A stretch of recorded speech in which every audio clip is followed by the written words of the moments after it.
Future city గురించి మనం చూసుకున్నాం. ఇక రెడ్ బుక్ వర్కింగ్ డల్లాస్లో ఏపీ ముఖ్యమంత్రి ఏం మాట్లాడారో కూడా విన్నాం. శంఖానాదాలతో మారుమోగిన కోల్కతా సామూహిక గీతా పారాయణం 6.5 లక్షల మంది హాజరయ్యారని కూడా దీనిలో రాశారు. ఇక గోవా నైట్ క్లబ్లో భారీ అగ్ని ప్రమాదం జరిగింది. పర్యాటక రాష్ట్రానికి ఇది చాలా విషాదకరమైన సంఘటన. క్లబ్లో భద్రతా ప్రమాణాలు పాటించలేదని ప్రాథమిక దర్యాప్తులో తేలింది. అటువంటి నిర్లక్ష్యానికి కారణమైన వారిపై కఠిన చర్యలు తీసుకుంటాము అని చెప్పి కూడా మరి అక్కడ ప్రభుత్వం అయితే చెప్పింది.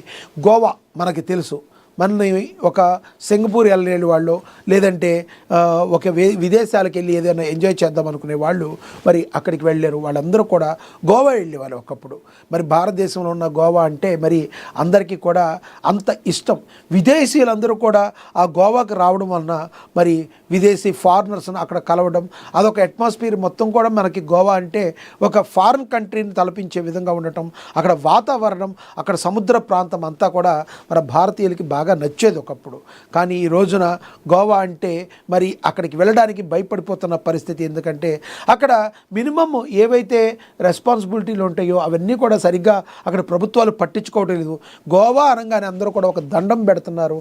ఈ గోవా వద్దు, ఏమి వద్దు, దానికంటే పక్కనే ఉన్న మనకి విదేశాల్లో ఉన్న పక్క దేశాలకి ఎక్కడో చోటకి వెళ్తే చాలా హ్యాపీగా ఉంటుంది. అంతేగాని ఏ బ్యాంకాకో వెళ్తే మనకు బాగుంటుంది. కానీ ఈ గోవా మాత్రం పొరపాటున వద్దని సోషల్ మీడియాలో కామెంట్లు పెడుతున్నారు. అయినప్పటికీ కూడా గోవా రాష్ట్ర ప్రభుత్వం అయితే అసలు సరిగ్గా వాళ్ళు విధి నిర్వహణలో ఎలాంటివి తీసుకోవాలి, ఏ రకంగా మరి రాష్ట్రాన్ని ఇంత టూరిజంలో అభివృద్ధి చెందిన గోవాని ఏ రకంగా ముందుకు తీసుకెళ్లాలన్న దానిలో కంప్లీట్గా రాష్ట్ర ప్రభుత్వం కొన్ని సంవత్సరాల పాటు ఫెయిల్ అవుతూనే వచ్చింది. మరి అలాగే ప్రధాని మోడీ కూడా దిగ్భ్రాంతి వ్యక్తం చేశారంట. నైట్ క్లబ్లో భారీ అగ్ని ప్రమాదం జరిగింది. పర్యాటక రాష్ట్రానికి ఇది చాలా విషాదకరమైన సంఘటన.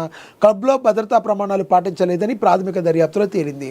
క్లబ్బులు అసలు ఎలా ఉన్నాయి మరి? పర్యాటక మామూలు రోజుల్లో క్లబ్బులు అంటేనే అసలు అధికారులు దాడులు చేసి అక్కడ అన్ని ప్రమాణాలు పాటిస్తున్నారో లేదో చూస్తారు.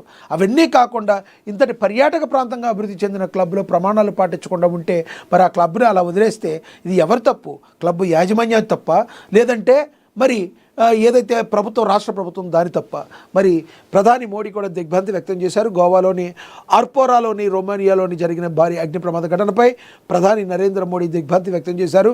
బాధిత కుటుంబాలకు ఎక్స్గ్రేషియా ప్రకటించారు. మృతుల కుటుంబాలకు 2 లక్షల చొప్పున ఎక్స్గ్రేషియా, క్షతగాత్రులకు 50,000 చొప్పున పరిహారం ప్రకటించారు ప్రధాని మోడీ. క్షతగాత్రులకు మెరుగైన వైద్యం అందజేయాలని ఆదేశాలు జారీ చేశారు. ఈ మేరకు ప్రధాని ఓ ప్రకటన అయితే విడుదల చేశారు. ఈ రకంగా దారుణంగా అగ్నికి ఆహుదైపోయింది. మనం ఇక్కడ ఆ ఇమేజ్ను కూడా చూడవచ్చు. ఇక ఇచ్చిన మాట తప్పి ఉత్సవాలు ఏంటి? ఇది మనం ఇందాక చెప్దాం అనుకున్నాం, మాట్లాడదాం అనుకున్నాం. కేసీఆర్ కేటీఆర్ను ఎందుకు జైల్లో వేయడం లేదని మండిపడ్డారు బీజేపీ ఎంపీ ధర్మపురి అరవింద్. తెలంగాణ ఇచ్చిన హామీలను పక్కన పెట్టి ఏదో ఘనకార్యం సాధించినట్టు 2 ఏళ్ల పాలనపై రేవంత్ రెడ్డి ఉత్సవాలు జరపడం సిగ్గుచేటని కేంద్ర మంత్రి కిషన్ రెడ్డి మండిపడ్డారు. 2 ఏళ్ల కాంగ్రెస్, ఇది కిషన్ రెడ్డి గారు మాట్లాడింది.